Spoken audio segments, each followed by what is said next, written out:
Hello, everybody, and welcome to the 198th episode of Real Hawk Talk.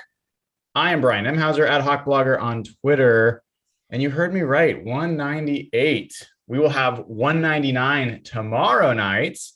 Special guest tomorrow night, Jake Heaps, and someone who almost qualifies as a special guest at this time, Evan Hill.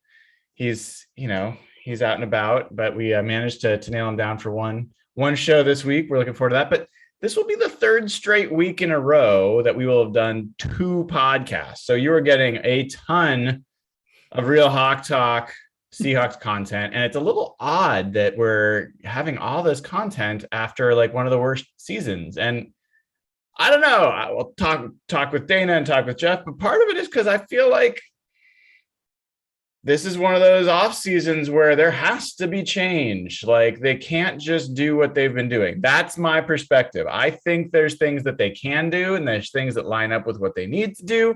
And we're going to talk about some of those options later in today's episode of Real Hawk Talk. We'll talk about some free agents, folks that are not currently on the roster or were not currently on the roster this season. Without further ado, let me bring in my co-host for the evening. Dayna O'Gorman, the hardest working woman in podcasting, already did a podcast tonight. Back at it with us at Dayna OG on Twitter. Great to see you, Dayna. Thank you. Yeah, I like that. I like coming on this podcast though, because I can focus in on Seattle where the other podcast is about the whole week. So this one's fun for me. Cool. Yeah. And Jeff at Real Jeff Simmons on Twitter. He is a guy that will send me a million text messages on one day of division round playoff weekend and then just be gone for Sunday. I don't even know. Did you watch any of those games on Sunday, Jeff? We have a thread, me, you, and a certain member of our podcast crew, and Sean McVay and Andy Reid were playing on Sunday. So I knew that our thread was going to get so unbearable regardless of those results. So I tried to stay away from my phone and some of our other Hawk Talk threads because no one gets talked about more than Sean McVay and Andy Reid. So I thought this could be the most unbearable day possible. And from the sounds of it, Brian, it sounds like I might have been right. I think that was more wise than I gave you credit for. It is true. And Dayna, I've been trying to kind of catch Dayna up on this a little bit. There is a section of Seahawks Twitter. Some of them actually are members of our crew. Who I think anything that potentially discredits Pete Carroll or adds to that potential conversation is cheered for and is kind of relished. And I think Sean McVay is in some ways the anti-Pete Carroll for that group. Like he's young, he's an offensive coach, and ironically, he actually does a lot of anti-analytical things like not going for it on fourth down and a bunch of other stuff, but we don't talk about that. But yes, I would say that there are folks that are in Seahawks Twitter that might be bigger fans of Sean McVay than Rams fans.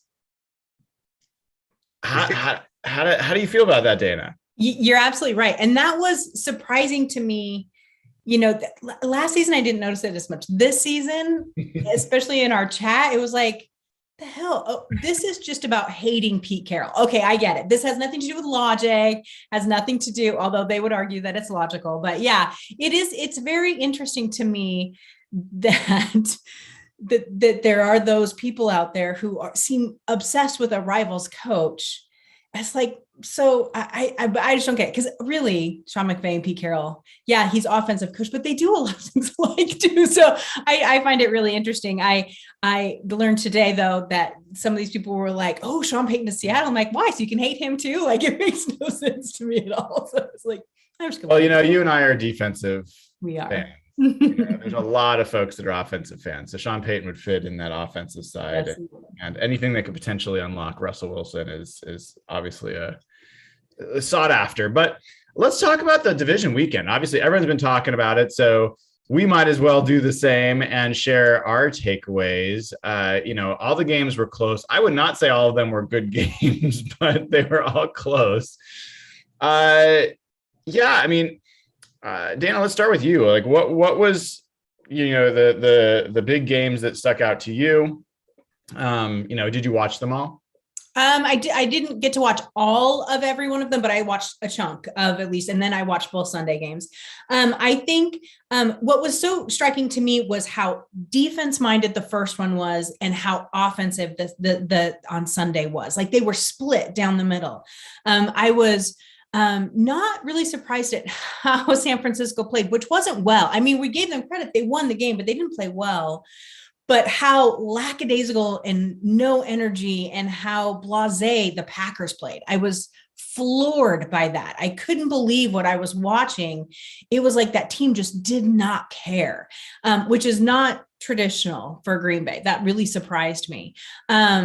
I loved the Bengals Titans game. I love the Bengals team. They're just young and fun and energetic, and I just really enjoy watching that team. The Sunday games were not my cup of tea. I don't like down the field score. That's just not how I like my football. And the complete lack of defense that there were, especially at the end of the Chiefs-Bills game, was a little surprising to me. But I enjoyed it still. I liked that it was fun to watch. So I enjoyed this weekend. I wasn't mad at all that the Rams and the Niners are in that championship, which I know pissed a lot of people off, but I just love how strong this division is. So, Jeff, what were the results that most upset you, like that you were cheering against, that ended up happening anyway? I'd say conversely, the Rams result upset me because of what happened Saturday. If the Packers had won, I would have been much less upset had the Rams won, because I believe the Packers would have won pretty comfortably anyway. But just the notion of a Rams 49ers NFC championship game is just like such a gut punch to the Seahawks. And those teams they're pretty. That one, Bills Chiefs, I was really rooting for the Bills. For those who don't know, I used to cover the Bills at the beginning of the decade. They're our local team essentially in Toronto. So a lot of my football contacts came from that organization, but they were a remarkably different organization. When I covered them, they were essentially what like the Giants were last year. They were a total nightmare. So seeing them, and I got to know their fans, and I know, like, if you turn on sports radio in Toronto, you can get a Buffalo radio station. So hearing that the next day was just crushing. They were so depressed.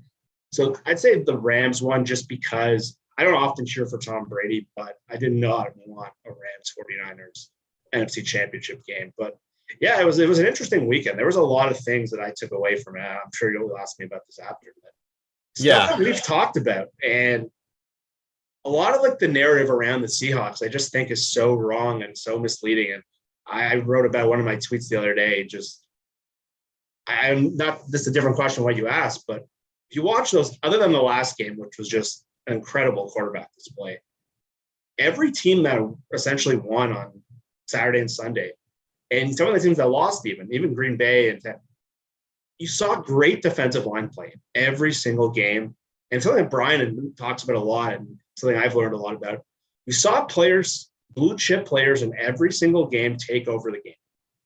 Every single game. Von Miller, Aaron Donald, Tyreek Hill, Travis Kelce, Josh Allen, Jeffrey Simmons, Jamar Chase, every single game. Bosa and Armstead, Rashawn Gary. There's all this talk about maximizing Russell Wilson and passing and all this stuff around the Seahawks, but the conversation is, who on the Seahawks are blue chip players? Like we've had for 5 years, Bobby Wagner and Jamal Adams, and guys who, Frank Clark to an extent, but who are the guys that have been on Seahawks that can take over a playoff game?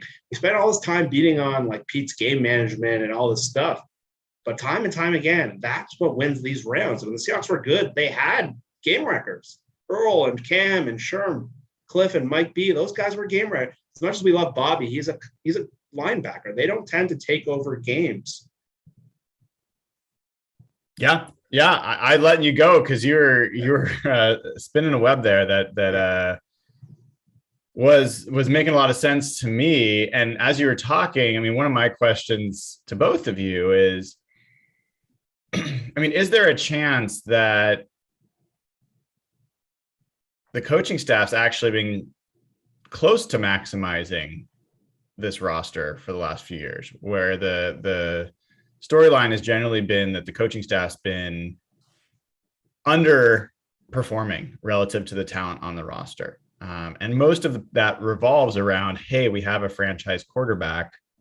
We should have won more playoff games. Kind of when you're going through it, Jeff, and you're talking about it, there's, Aaron Rodgers has proven time and again he is a superior quarterback to Russell Wilson. He has been for his career. That guy's lost in the playoffs a lot, and he's had, and even in this year, he had a pretty good team around him, and last year he had a pretty good team around him, and he's not even getting to the Super Bowl. And this year he didn't even win a playoff game. So, I compare that to some of the rosters that the Seahawks have had, and to your point, other than Russell Wilson, who has been the true blue chip players on this roster in the last 5 years that could take over a playoff game? I don't put Bobby in that category, at least in the last 3 years. Like, I think he is I know he was an all-pro this year. I know he led the league in tackles. It's just different. Like, I've not seen him take over games to where teams are having to they change their game plans because Bobby Wagner is wrecking their plan. So I don't know, Dayna, what's your thought? Is there a chance that this is what we've been getting is actually the most out of this talent, and that we've been thinking about this the wrong way? I don't really know that we can make that decision, to be honest with you, with the information that's in front of us. So we had a change in offensive coordinator. So we don't know if he can maximize the talent because his quarterback was then injured, and he's, 5 years old. So he's new, he's really super young, and we got to let him kind of mold in. And then we've been lamenting Ken Norton Jr. for years. And so do we know if he can use Jamal Adams and some of these new younger guys properly? So that does go back to coaching to a certain extent, but your question is valid. And Jeff's point is really valid. And, we complain about the drafting and the people that we're getting. We think these people can be very good, but can they? Do we know what their ceiling is? I don't think until you get, I would not call Ken Norton Jr. a consistent coach just from the up and down the defense has every year. So I think until you get some consistency out of that, we're not going to know to what level these guys can play on the defense. And in the offense, I'm willing to give Shane, I'm still not a fan, but I'm willing to give him one more year to see how he uses players. I would label Tyler Lockett probably as blue chip because he does some fantastic things. But then once again, then you're relying on your quarterback and that quarterback play. So they kind of go hand in hand. But in some of the other big positions, like I know Nathan would cringe, but like running back, like Derrick Henry is for the Titans or some of those, no, that talent level just hasn't quite been there. But again, I say that with the caveat that on defense, I think we have to see what a new coordinator does with these younger guys. Yeah, I mean, Jeff, I think DK Metcalf has all the profiles as a blue chip player. He has not been that, but you and I talked about this a little bit off the air, but agree, Dayna, Tyler Lockett from a performance perspective belongs in the conversation. I've just seen Tyler Lockett get taken away too often. And Tyler Lockett physically isn't so fast or so strong or so, such an amazing route runner like Stephon Diggs, although he got taken away. That I don't know that Tyler Lockett's a guy I could count as a playoff blue chip player that would be a guy that they couldn't stop. That it might be harsh, but that's kind of where I struggle a little bit. DK Metcalf, if he plays to his capability and if he's utilized right, there shouldn't be anybody that can stop him. Like he should be Devontae Adams level dominant or close to it, or one of those guys. I don't think there's many others. I mean, Jeff, what are your thoughts? Yeah, at least the last playoff win the Seahawks had was the game in Philadelphia. If you remember, DK Metcalf was the best player in the field that game. So, but I see Tyler Lockett as a guy who can make a game-breaking play, and we've seen. But I don't think he's a guy like when we get to this point of the season, the divisional round, where he's like a Jamar Chase or an AJ Brown. He's just not that physically or can run like Tyreek Hill. And that's nothing against Tyler Lockett. Tyler Lockett's a great player. there's just a different level of blue chip we're talking about. It's just what I call game wreckers. I don't think Tyler Lockett is that. And frankly, I don't think the Seahawks have one on defense. Jamal Adams was supposed to be. That's why they traded the compensation. And like Dayna said, with a new coach, maybe he becomes that. But what I mean by game wreckers is someone who can really wreck an opposing game plan. We saw the most blue chip player the Seahawks have had really in the last 5 years was Clowney. And we saw it. He never reached that potential and really hasn't anywhere. But that one game in San Francisco against a far superior 49ers team, that's the kind of performance I'm referring to, where a guy can just blow up a far superior team. And Clowney did that. That team until 2019 was not close to the Niners in talent. And you look at some of these teams that are playing deep in the playoff. You saw what Von Miller did to pair with Donald this weekend. And that left tackle in Tampa just couldn't block Von Miller. And Tom Brady, I've never seen it. He was just falling over and taking sacks. And Von Miller looked like 20, whatever they won the Super Bowl, Von Miller. So there's just a different level of play that the Seahawks, frankly, just don't have. Like 2020, that defensive line they were rolling out in the playoffs was some good depth, but there's no guy like we're talking Pro Bowl, all pro level. I don't think it's close. Yeah, that's a great call out on that Clowney game. That's a perfect example of the type of performance we're talking about. And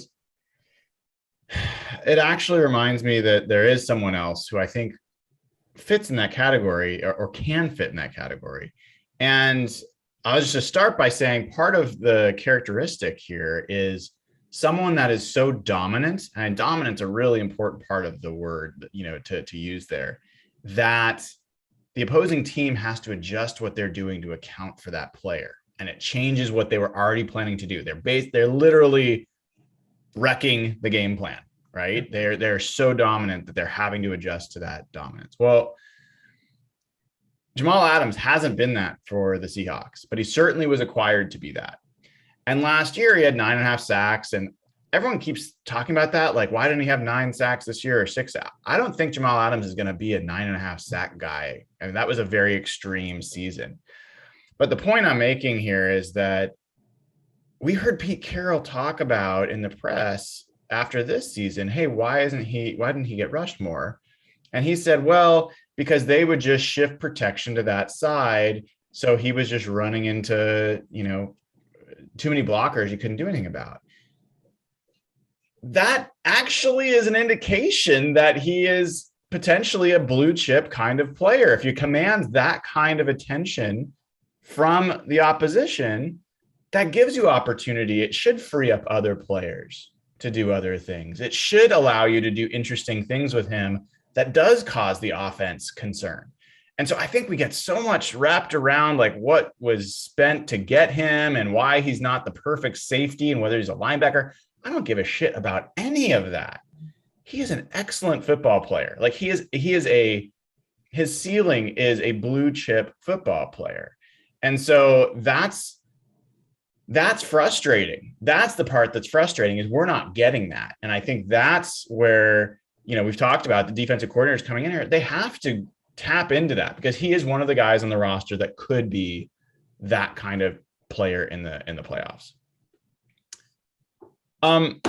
So I want to spend a few minutes talking about like other takeaways we had, what we thought we saw in games this weekend that have implications for where the Seahawks need to go and where there's gaps between where these teams are and where the Seahawks are. And Jeff, I want to start with you because I know, you've been thinking about this a lot and there's a few things that really stood out to you. I think it's funny. It's the things we talk about. It's just the trench play. And I think that's the biggest difference between where maybe San Francisco is, or maybe Cincinnati was not a great example. They were awful on the offensive line, but we talk about it every time. All their money is invested in linebacker and safety, and their offensive line and defensive line just doesn't have enough standout players, and there doesn't have enough high quality Pro Bowl level players. And you look at San Francisco, we talk about quarterback play all the time. They won a game this week against Aaron Rodgers where they didn't have an offensive touchdown. So I think we can talk about how Russell Wilson's being wasted and all this, or how last 3 years he hasn't won. I think it takes so much more than that to be successful in the playoffs. I think you have to be a complete team. Like, sure, everyone's going to watch that Bills-Chiefs game and want an offense that looks like that. But I think those guys are at such a higher level. Colin Cowherd did a great rant about just like the next level of quarterback. I don't think Russell even is in those that close to those guys' categories right now. That's no offense to Russell. That's not a shot. I just think that's reality. So really, it's just becoming a well-rounded, complete team that's built to play in the playoffs. And I think that's having what we saw at the end of the year on offense, a balanced offense that could go down the field. And but really, we need to see better trench play, or else I think if the Seahawks are just going to be set up for the same thing. And you look at San Francisco, they're a great example. They don't have a passing game at all, but they just beat Green Bay and Dallas. They win the line of scrimmage, and we talk about that time and time again, but that's where all my Seahawks focus is right now. Until they fix that line of scrimmage, it's going to be the same thing over and over and over. Yeah. Dayna, how about you? Yeah, I think that's a really good point, because we saw what happened in the Tampa Bay game when Tom Brady lost a couple of his linemen to injury. I mean, Tom Brady was on his can left and right. Now, granted, he was playing the Rams, and we have to be a little bit careful when we say we're looking for a Von Miller, we're looking for an Aaron Donald. Everyone is. They're generational players, right? Like they're not, those are, not a dime a dozen. We're not gonna be able to go pick those up. So you have to be careful with the comparisons, but at the same time, the beauty of what the Rams have done is they put them both on the same line. I'm so jealous. I can't even see straight. Right. So that's really good. But we see how important that depth then becomes. And I think I've said this many times on here. The beauty of the Seahawks Super Bowl teams is how deep that team was, and they could absorb those injuries and they could deal with that. And I think that is a huge part of what we're seeing in a lot of these teams that are playing in the playoffs. Yes, everyone talks about the Chiefs-Bills game and that crazy explosive offense, but what about the complete and total lack of defense? If someone had stepped up, it would have been a totally different game, and even for just a play here and there. And so it was really fun to watch. But if either one of those teams, the Bills had a great defense. What happened? Well, they ran into the perfect offense, and so it was just, you have to have balance without question and be able to manage those. But I think really important for Seattle too is depth of quality players. Now, they don't all have to be, the blue chips. They don't all have to be, but they just have to be that depth of quality, so that when you have those injuries, you're not looking at exactly what happened to Tom Brady this weekend. Yeah, I agree with that. And I guess the way I looked at it, I agree with everything you both said. I do think that there's credence to the quarterback argument, but I think it gets oversimplified. If you need a franchise quarterback and you need to build an offense around them and you need to be an offense first team, I actually don't think that's the case. I think franchise quarterbacks certainly help, but there are a special few that are MVP level, that are potentially the cream of the crop. Mm-hmm. And if you have someone like Patrick Mahomes, then yeah, you could probably be deficient in some other places, and still maybe win it all. He's that good. He's not a blue chip. He's like a platinum chip, right? And I was talking with someone on Twitter about this. I'm like, I don't think it's insulting to Russell Wilson to say that Patrick Mahomes is a lot better than Russell Wilson. I see it almost as like saying, compare it, like it's almost Russ is to Steve Largent as Patrick Mahomes to Jerry Rice, right? Like Hall of Fame receivers in their time, both great players, but I don't think anybody would say Steve Largent was as good as Jerry Rice, or they shouldn't. They're both great Seahawks, I should say. We at least know that about Jerry Rice and Steve Largent. But in any event, I think where the other takeaway I had for this weekend was, I think the NFC is receding. Mm-hmm. And I think that Aaron Rodgers, I was never impressed with Packers. I've been clear on that on this podcast. Like, I thought they were a weak number 1 seed to begin with. Didn't totally intimidate me. Their offense has not been great. And then the other is Tom Brady. Like, you could have Tom Brady and Aaron Rodgers both walk away after this year. And if not walk away, you could have Aaron Rodgers go to the AFC. Yeah. If that happens, what team, like the Rams are probably the most they already are the most talented team in terms of they have, the best receiver and the best defensive lineman and the best pass rush and the best offensive line and on and on and on. But they're going to lose some guys in free agency. So I don't know. That was my big takeaway is like, I don't think that the Seahawks should have beat the Packers. They should have beat the Titans, who were the other number 1 seed in the AFC. They did beat the 49ers twice, and it wasn't fluky, although Debo didn't play in one of those games. And I think they had every reason to potentially beat the Rams. Like, they were ahead in those games. So I don't know. I feel like there's a window where the Seahawks can get back into this, and I feel that way more now than I did before. Yeah, I feel the same way. I got like sort of like a shot in the arm this week. I think me and you were talking about it off air, and then we kind of went to our thread, and then some people in our thread were not thrilled with our opinions. But also, I don't know if you mentioned that Sean Payton leaving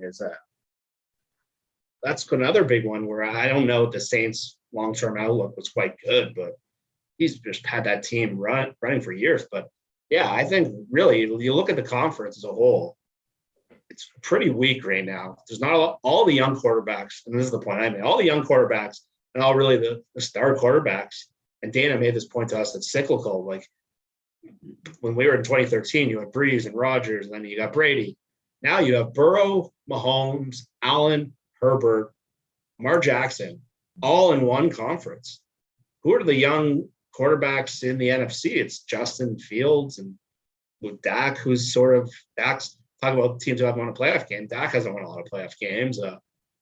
Stafford, Trey Lance, not much there. It's so really with the Seahawks with Russ, and it's sort of the shot in the arm. There's the division is still going to be crazy hard, but the conference is so. If Brady and Rodgers leave, and they're going to both leave in the next 2 years, regardless, Russ might be the best quarterback in the conference. So there is tons of opportunity for the Seahawks. If they almost have like a 2-year window right now. That's what they have Russ left for, but probably Pete and John probably won't be here much longer than that. I really hope they take advantage of this because they've not seen a conference this weak from top to bottom in pretty much maybe since 2016, like a year like that where they won with a crappy team. It's wide open. Dayna, there are folks in the chat, like at least a few, they're like, come on, you couldn't have watched those games this weekend and think the Seahawks are anywhere close to those teams. I think of the Chiefs Bills, that's different. We're not, yes, I think those teams, the Bills had the best defense in the NFL and maybe the best, one of the best offenses. Yeah.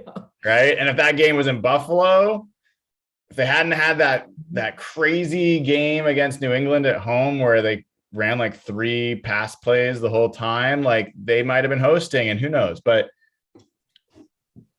NFC is you only have to win the NFC to get to the Super Bowl, right? And then who knows what happens. It's all luck.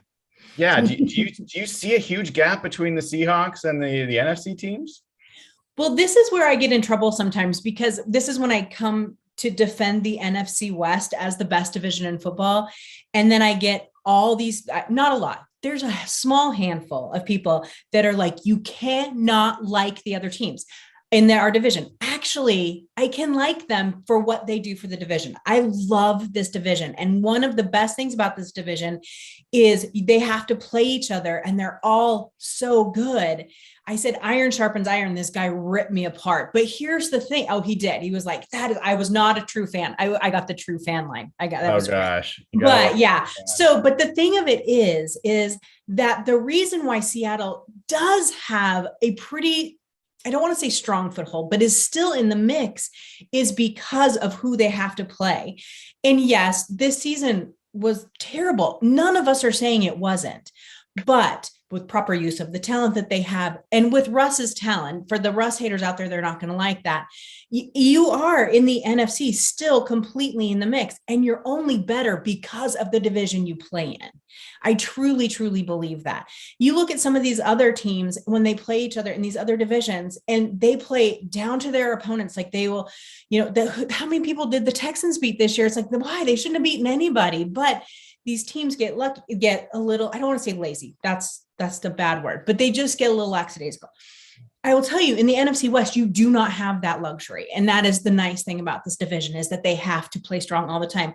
So I think that, plus all the things that you guys said, is the reason why we can still think of the Seahawks as being in the mix in the NFC. Yeah. Yeah. And I don't think any of us feel like, oh, the Seahawks can just run back what they had last year. Mm-hmm. And they're right in it. Oh. I do think they could run back what they had last year and make the playoffs. I do believe that. I do believe that. I don't believe that's enough to actually truly contend and make waves in the playoffs. So let's talk a little bit about some of the moves that the teams can make and the priorities kind of based off of where we see those deficits. But before we do that, let's take some Patreon questions. If you haven't already, please sign up over at patreon.com/hawkblogger, get automatic access to the Slack channel where we will not only have conversations with the whole community. There's hundreds of members. There's almost over 300 people in there at this point. And you also get to ask us questions, and we try to answer them every week. Some of these are free agent related, and so we'll kind of mix those in. First things first, Jeff, let's go with you first. Do you think, this comes from Tom Frieden, do you think the Hawks should add more wide receiver depth? A guy like Braxton Berrios is intriguing because he could be a wide receiver 3 or 4 and also a return specialist. Or do you address this in the later rounds of the draft? I know we're going to talk about this in a little bit, but there are a lot of priorities right now with this team. I think wide receiver depth is going to be very, very low.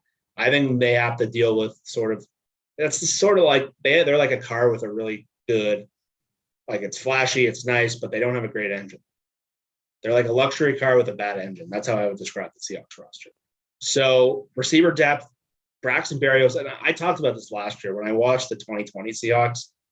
I thought the team really lacked a guy who could just get open quickly, sort of like what Doug was and what Bobby Ingram was back in the day. Cole Beasley, I thought, was like the kind of player, not my favorite personality these days, but similar style receiver that can just get open quickly. Ingram was what he did for Hasselbeck. Berrios would be a great fit, but if Russell just needs a guy to win on third, they don't have a lot of those guys. So, yeah, but I think there's so many other needs. That is such a low priority for me, and I don't want to spend a lot of significant capital. The draft is the way to go there. All right. Dayna, this one's for you. It comes from Danny McCormick. What does Sean Payton leaving the Saints mean for the Seahawks? Say Seattle has a similar season to this last one, and does this not seem like a perfect situation for Payton?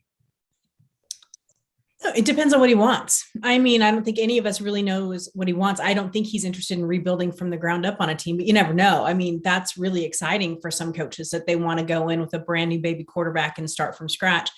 But if he's looking for something, or a team that has a lot of pieces already in place, it just needs to be tweaked, then yeah, Seattle might be great. I have, from the rumblings that I've heard, he and Jerry Jones are pretty good friends, and that Cowboys think they already have him locked up.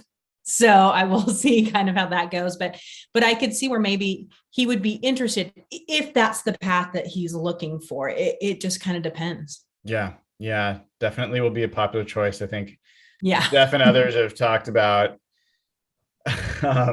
Mike McCarthy better play well, have a good season next year, because Dallas is an obvious place for Peyton to end up. All right, I will take this one from Dace Sanderson, and he asks, are there any positions of need, assume no signings of pending Seahawks free agents, that you think should be exclusively addressed through the draft rather than free agency? I do. So we'll talk about this in a moment, but I absolutely believe they need to cut Jason Myers and get $4 million back. And I only want them to address that through the draft. There's actually some good kickers in the draft. And we saw Evan McPherson. Like, there's nothing wrong with drafting a kicker and going young. Don't use a first, second, third on it, but I'm okay with a fifth, or a seventh on a kicker. That's fine. And have a competition. So that's one. Linebacker is the other one where I generally really am hesitant to sign any free agents. I think that that's a position very similar to running back, where you're best off the younger years and they also can have impact very quickly. So it doesn't take a lot, unlike, receiver or, edge rusher that takes a few years to really develop for the most part. Linebackers usually come in, and if they're going to be good, they're good right away. We saw pretty good game from the Chiefs rookie linebacker, second round pick this weekend. So as one example. All right, Jeff, back to you. This is from Braxton. Would you cut Bobby right this second if you were guaranteed to get Chandler Jones or Von Miller? Sorry, Bobby, but yes, not even close. I talked about my philosophy in building a team. I want my money invested in the lines of scrimmage. I think this team is one like type A pass rusher away from really taking a jump, because if you put like a Jones and a Miller with Darrell Taylor and a Dunlop as your third rusher, that can completely change the fortunes of the defensive line. I think Bobby's a great leader, a great player, and he might want to go to a different team. He might want to play somewhere else. And I don't want to have that $16 million and just redirect it into the defensive line. To me, it would be a no-brainer. Okay. Dayna, this comes from Corey. If we re-sign Rashad Penny, do we also bring back Adrian Peterson as a third, fourth string running back and personal coach? I don't know if Adrian Peterson would want to do that or not. I think that he might. He seemed to really like it here. I think that Adrian Peterson will be a fantastic friend. I mean, he kind of proved that he's such a good leader. And so if he would do it and wants to come back so he can be the personal motivator for Rashad Penny, I'd be fine with it. But I just don't know that that's what he would want to do. Okay. Sam Brown asks, I'll take this one. Do you think we're set at cornerback with DJ Reed and Sidney Jones, or do we need to add more to that group? How much of an impact do you see Trey Brown making in his return? So, yeah, I think that if they sign DJ Reed and Sidney Jones, they are set at edge corner for sure. And then I think Trey Brown has the potential to slide inside and be your nickel cornerback. And I think that could be a fantastic trio, but it would be a luxury there because you're not depending on Trey Brown to do that. You have other options as well. So we'll see. I think Sidney Jones' price is a big open question mark. The demand for DJ Reed is as well. It's a pretty strong free agent class for cornerbacks. And so, I don't know if DJ Reed will be the top guy, but they're both 25 years old, and that always draws attention. So, yeah, we'll see. We'll talk about that a little bit more. All right, we'll take a couple more, and then we're going to go deep into the free agency stuff. Jen Mazzarallo, sorry if I'm mispronouncing, asked, should we resign Dwayne Brown and Quandre Diggs? This is going to be a very interesting discussion in our next segment. I think Dwayne Brown's part of an equation where if you put a lot of money in the defensive line and you might need to pay a little less for the left tackle, I think that's a great opportunity. I'm going to say this now, I think Russell will be back. So I think Dwayne Brown is much more as an option as we would have. Quandre, I think, comes down to price. I said in the last week's show, I predicted him to leave. I think he might have played his way out of Seattle, and Jim Caldwell might get a good coaching job, and he has a great affinity for Diggs, and Diggs always talks on Twitter. So I know some people, I think Sam Gold or someone was saying that Washington could be a fit for Diggs. So I think it's going to be tough to sign him. I think he's going to be really expensive, and that's just so much money at one position. So I'll say they sign one of the two. Okay. Dayna, this is another question from Dace. Assuming the team can only manage to afford one superstar in the trenches next season, would you prefer to sign an upgraded tackle like Teron Armstead on the offensive line, or a star on the defensive line like Chandler Jones or Von Miller, someone along those lines? Well, I know what your answer would be, Brian. I'm glad you do. I go back and forth. I think I know what your answer would be. I'm a defensive girl. I think the defense is where, you end up actually winning games. And so I think that would be my priority. But then it, kind of comes down to whether or not, what the scheme is going to be for next year. But yeah, I would go defense. Okay. This is a question for both of you. This comes from Will L. If you could get the 5th pick in this year's draft and the 7th pick in this year's draft from the Giants, plus a first next year for Russell Wilson, and the picks this year guaranteed you Thibodeau and Linderbaum, would you pull the trigger? So defensive lineman. I don't know if I know Linderbaum. I'm going to admit. I think he's the top center in the draft. Okay. Me, no way. Dayna. Absolutely not. It's a no for me too. Not as things are right now. So I know there's some other questions. We'll try to talk about some of those as we go along. Thank you guys for your questions. Again, patreon.com/hawkblogger gets you right in. It's gonna be a very active offseason, a lot of conversation, a lot hot stove leagues. So perfect time to join, and the profits go to a great cause. So also give the show a like if you haven't already. Come on, folks. We really appreciate it. Subscribe and click the little bell to get notified when we go live. Now, let's talk free agency and the closing part of this show. And I want to start by asking you both generally. I'll start with you, Jeff. If you had everyone from last year on the roster, okay, what is the one thing that you feel like you need to go and get different players? What part of the team needs different players the most than what we had on the roster last year? I'd say edge pass rusher. And we saw a lot of I know we've seen Brian and some other people tweet out some of their more deep numbers than last year, and it just wasn't very good. And frankly, they've been switching like their top pass rusher almost every year, from Clark to Clowney to Mayo and Irvin to Dunlap. And they still need that 1A guy. And I said it before, you talk about the teams that are succeeding in the playoffs, they all have that. And Dunlap's going to be a year older. They saw they had to really reduce his numbers. And they have Darrell Taylor on one side, who looks like a great player. But they just need that next level guy. And I don't even know who would be on their roster to be that. Now, Alton Robinson just doesn't seem right. Dunlap is a rotational player at best. He's not that type a 1A pass rusher. I think that's what they need to just turn this. We saw what Ben and Averill did years ago. When he paired him with Clemens, it changed their whole outlook.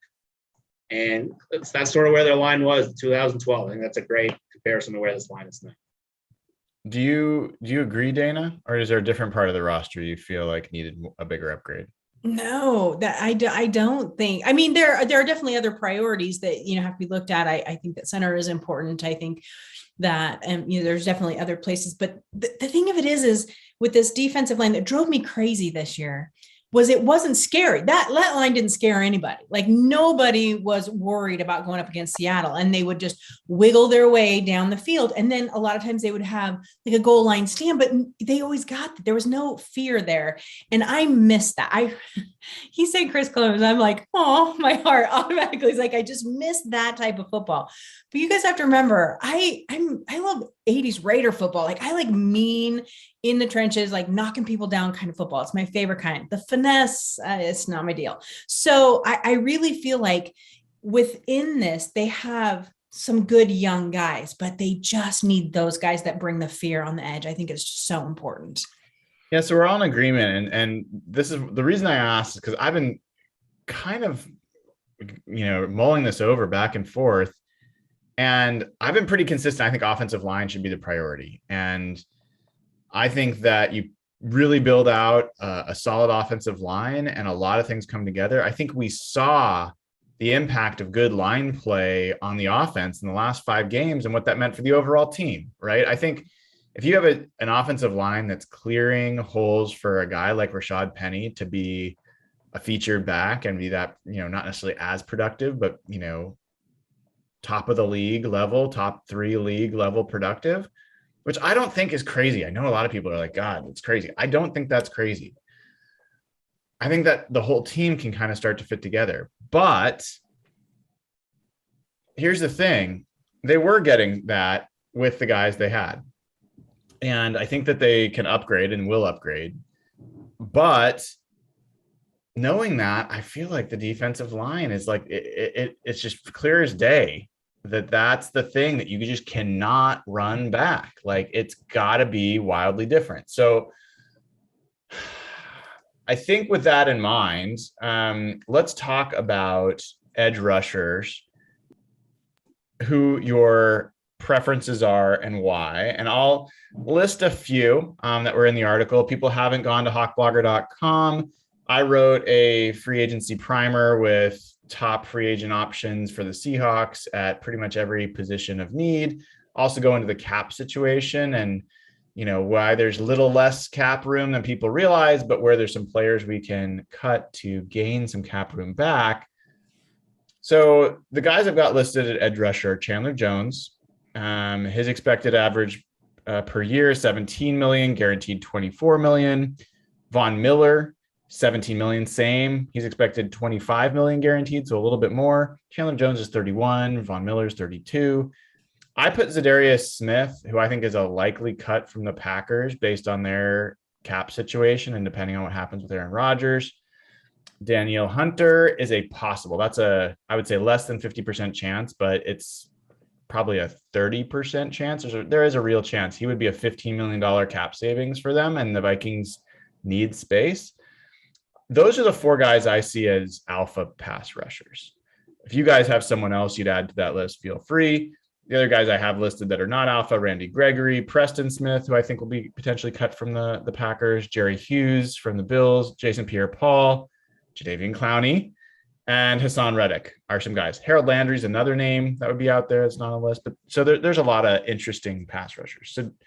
So Dayna, you get your pick. This is your top priority. You want one of these guys. Who is your number one target and why?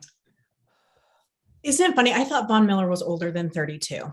For some reason, I thought he was like 35. He always looks older. Even when he came into the league, he looked like. Well, I don't know. He's been around forever. Isn't that funny? So when you put Von Miller on there, the first time I'm like, dude, seriously, for like a year, but 32 is very intriguing to me because you could sign him for a couple of years. Now, the Rams only have him for this year, right? Yeah, he's a free agent. So, yeah. So they cannot bring him back. They're over the cap.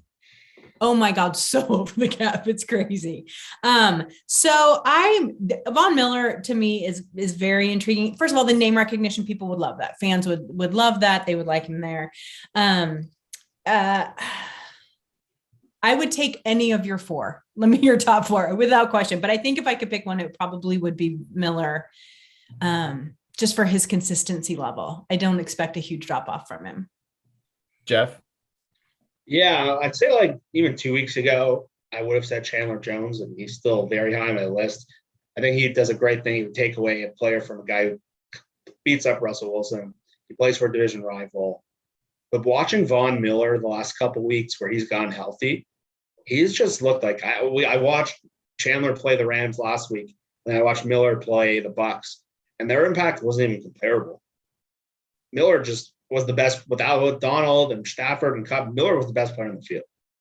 And he just looked to be at a different level than Chandler Jones, just in terms of like how he can use his hands and knock people over and just completely destroy the edge. And he took apart a pretty good left tackle. Donovan Smith is like a borderline Pro Bowl player. So he would be the number one guy for me, I think. And what makes it interesting, and Brian touched on this in the article, is that every coach the Seahawks have been linked to comes from the Vic Fangio, Denver, Chicago tree, which Von Miller apparently has a very good relationship already with Ed Donatel. And we don't know if Desai might be a possibility or whether Clint Hurtt, but I think a lot of them could fit in Von Miller very smoothly.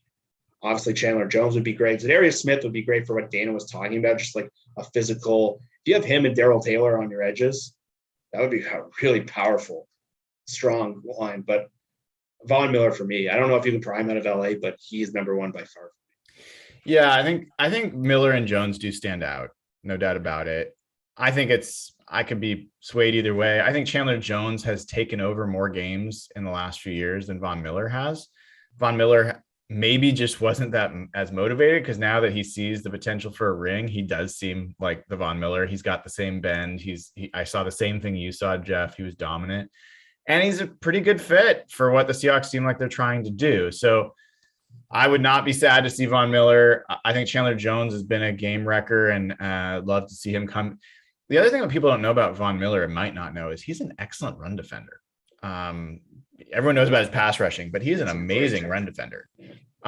So he just defeats blocks regardless of who you send at him and for what purpose. The interesting thing with Zadarius Smith is he would be the closest thing to a Michael Bennett because he can be an edge rusher, but he can also rush inside. His sack that came this weekend against 49ers was from the inside.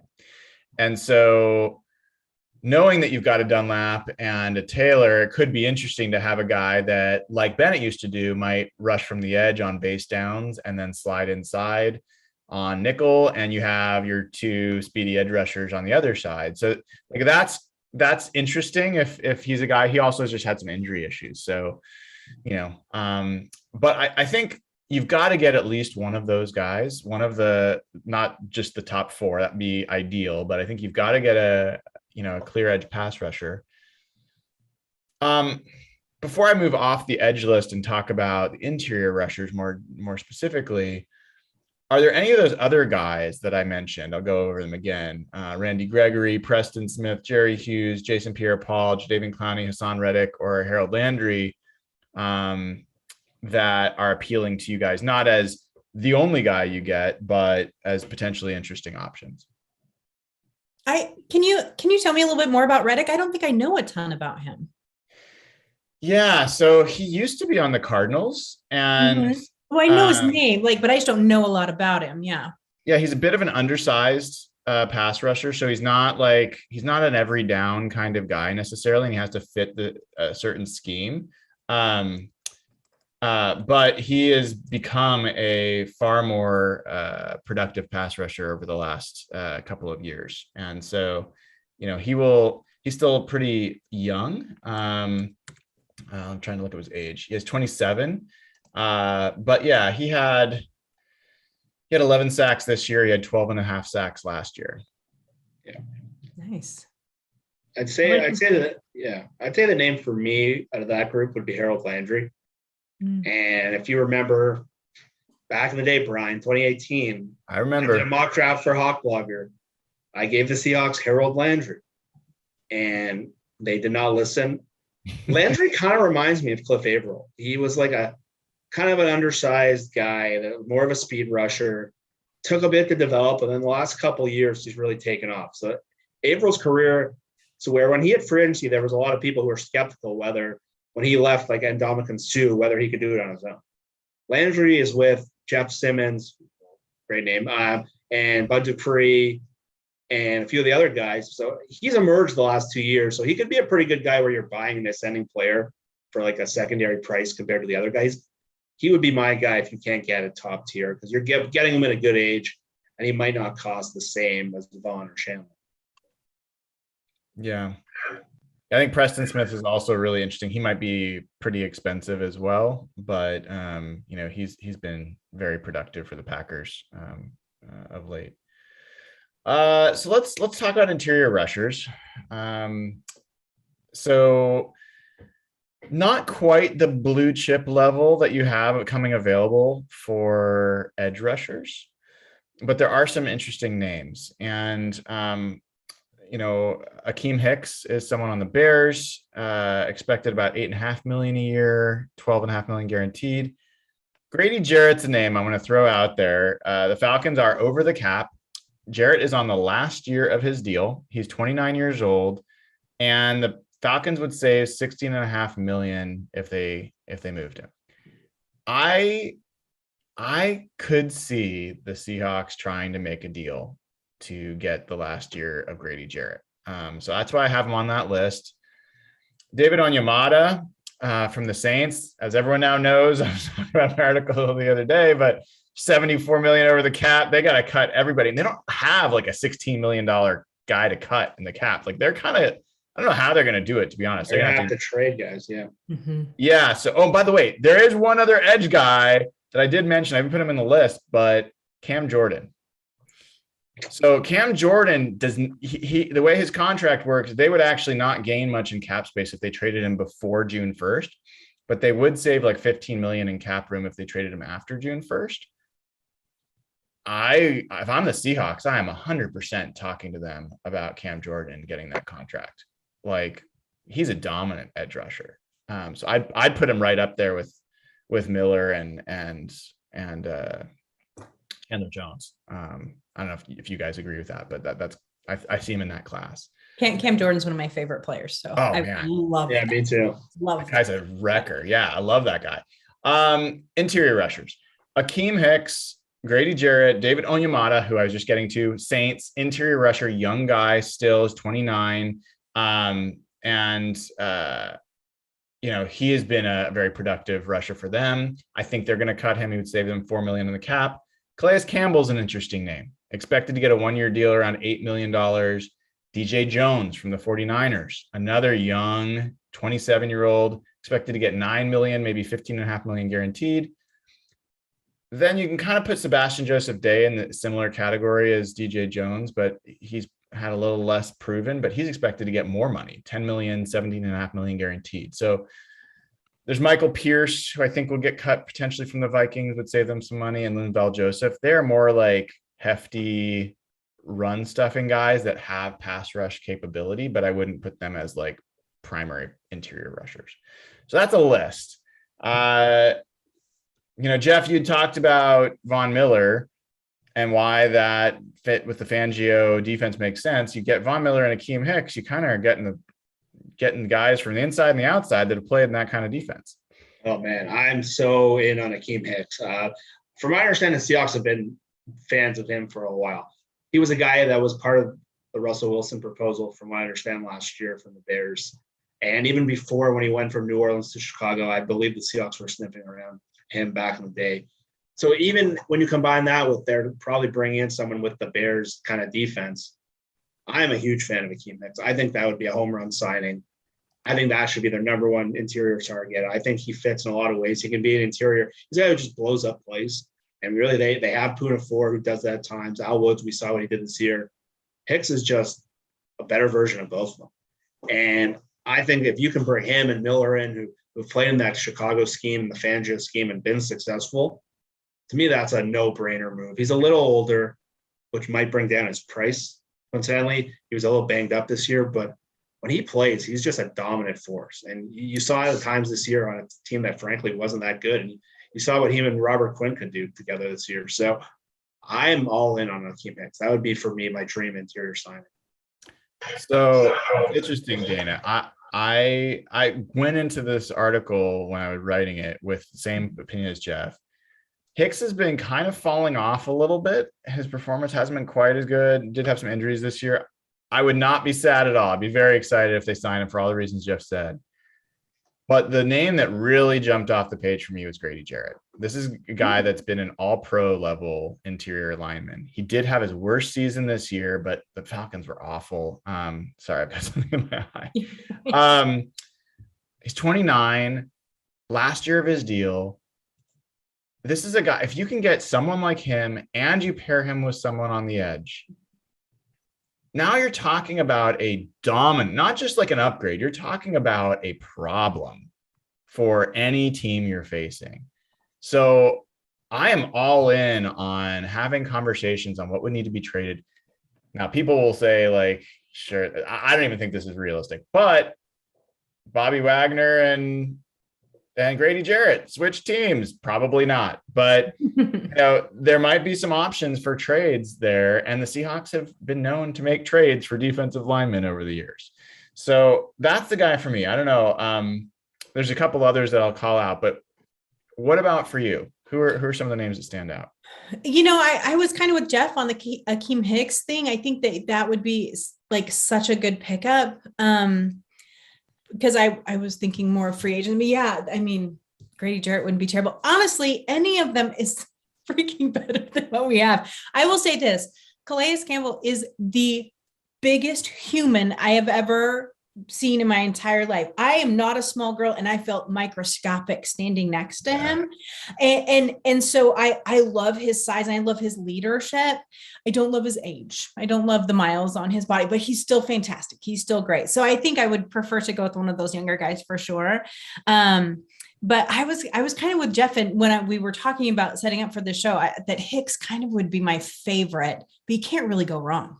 I mean, really, got to be better. I mean, I'm excited about a lot of these names, to be honest. I think Onyemata is a guy that I just think is a good rotational interior rusher. He's a handful, like he's just a whirling dervish in there. I think DJ Jones is a guy who has at times been really explosive. Ask the Seahawks centers who keep getting canned by him. Sebastian Joseph Day is a guy that showed some really high upside, but has not been able to stay on the field. And it's hard to tell when you've got an Aaron Rodgers in there. But I like Calais Campbell. Like if we're going to have to make trade-offs, this is a guy we know that Pete and John like. The Malik McDowell pick was made because he reminded them of Calais Campbell. And the idea of him being in the middle, he will always, at his size, even at this age, will command double teams.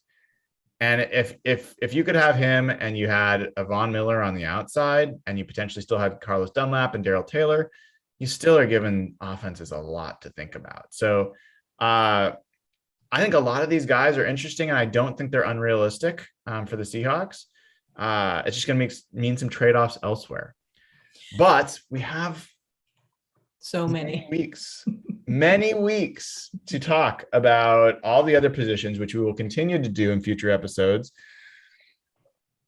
I want you both to call out your dream scenario right now for the edge and interior rushers. So for people that were listening, I heard you talk about a few of them, but if you could close your eyes, thinking about cap room a little bit, knowing they'll probably spend some elsewhere as well, what would get you the most excited about the Seahawks walking out of here with?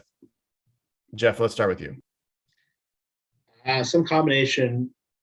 I'll go with Chandler Jones and Calais Campbell. I think that size and speed mixed with Darrell Taylor and what they have already, that would just completely just change the look of them and the speed of them, and can just open things up for Jamal Adams. If you have Chandler Jones, Jamal Adams, and Calais Campbell rushing the passer, that's the blue chip we're talking about. So I know I mentioned Akeem Hicks, but Campbell might be a little cheaper, which can allow you to spend a little more on Chandler Jones. I like that combination. This is such a great call out. We didn't even mention, coming back to Jamal Adams, these moves just amplify this guy. Like, how are they going to double Jamal Adams on blitzes when you've got a pass rush like that? Like, you can't. So that's something that a lot of these other teams don't have, right? They don't have a safety like Jamal Adams that can blitz the way he can blitz. Dayna, how about you? I see this is a Dayna O'Gorman episode. We are talking about hitting quarterbacks and just massively destroying offensives. Who do you want to hear the Seahawks are going after? Well, I have to tell you, as I'm sitting here listening, and Jeff's like Chandler Jones and Calais Campbell, and I'm like, who, that makes me excited. Like, I just get so excited. Like, I know. And last week, Jeff was refusing to be excited about anything, so I'm so proud of him for getting a little excited this week. But I was just like, literally makes me giddy. I can't even stand it. Mine probably would be Von Miller. I really like Von Miller. Any of these interiors. I'll stick with Hicks because that's who I liked to begin with. But I'd be perfectly fine with Calais Campbell on our team too. It just makes me happy. Just happy. Yeah. I love it. So yeah, I mentioned for me, I mean, Von Miller and Grady Jarrett, like I mean, that might sound like complete craziness. I don't think it is. And I think Grady Jarrett, especially because you'd have to sign him to an extension, I think that would be something they could fit in the cap. I think I have to go back and look at all the cap rules, but the trading team would take on a lot of his contract, I believe. Not positive, but I'll have to look at that. So I would just be all in on getting, if I only could have one, if I could only have one, edge or interior, I think I'd go back to edge. And I think Von Miller would probably be the guy.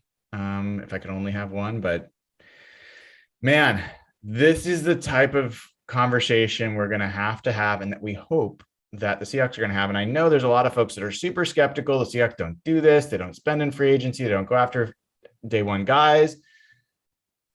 That's true, but it's also oversimplifying things. The Seahawks in 2012 came out of that season and said, we need to go after pass rush. They were very clear on it. They were public about it. They did the same thing this year.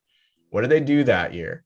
Within the first wave of free agency, one of the top players available was Cliff Averill, and they signed him. And then they went back and double dipped and got Michael Bennett for a better deal.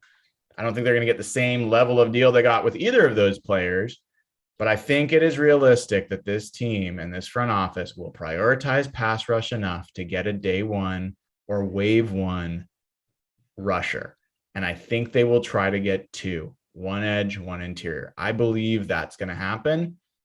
And I've been skeptical about a lot of things that this team does. I'm more confident in them doing that than I am in them getting a great center. So we'll talk about that at another episode, but I do believe there's reason to be hopeful about that and something I'm really going to be looking forward to. Thank you to Dayna O'Gorman at Dayna OG on Twitter. And thank you to Jeff Simmons at Real Jeff Simmons for joining tonight and giving us a nice bit of conversation about what's to come for the Seahawks. Tomorrow night, we will have Jake Heaps from 710 ESPN, and we will talk to him about nachos because there's some corrections that need to be made based on what his co-host slandered in the last episode we had her on. So please be there. Evan Hill will join us, and who knows what Evan's going to ask or be asked. It could be humiliating for any number of people. Please give the show a like if you haven't already. Please head on over to subscribe to the channel. We're at like 7,500. I'd love to get to 8,000 subscribers. It's one of our goals for the year. So appreciate that. Share the show if you haven't. And then get us on Spotify, get us on Apple iTunes, give us a review on Google Play, 5-star reviews. We really appreciate it. It helps more people find the show and builds the community. So patreon.com/hawklugger, get instant access to the Slack channel, and we will see you all there, and we'll see you all tomorrow night.